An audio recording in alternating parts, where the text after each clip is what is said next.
Frank గా చెప్పాలంటే మేము ఎన్టీఆర్ ఫ్యాన్స్, వేరే వేరే ఫ్యాన్స్. ఫ్రాంక్ గా చెప్తాను, కానీ అల్లు అర్జున్ అంటే చాలా ఇష్టం. బట్ ఈ మూవీ చూసాక ఫ్రాంక్ గా చెప్తున్నాను, ఇప్పుడు నేను కళ్ళద్దాలు పెట్టుకుంది కూడా స్టైల్ కోసం కాదు, వెనకాల కన్నీళ్ళు వస్తున్నాయి. ఎందుకంటే కొన్ని సీన్లు ఉన్నాయి, అసలు ఎవడైనా ఎంత పోడు మగాడు వేరే ఫ్యాన్స్ అన్నా కూడా ఈయన ఫ్యాన్ అవ్వాల్సిందే, అల్లు అర్జున్ గారికి ఫ్యాన్ అవ్వాల్సిందే. ఇన్ని రోజులు అల్లు అర్జున్ అనేవాళ్ళం కదా. నో, ఈ మూవీ తర్వాత అల్లు అర్జున్ గారే he proved himself, he's an actor, he's a best actor.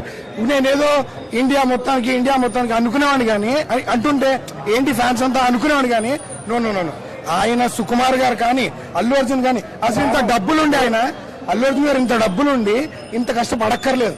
హ్యాపీగా అటు ఇటు తిరిగినా చాలా సినిమాలు హిట్ అయిపోతాయి. కానీ ఈయన పడ్డ కష్టం చూసారా, ఇంకొక యాక్టర్ పడలేడు ఆయన.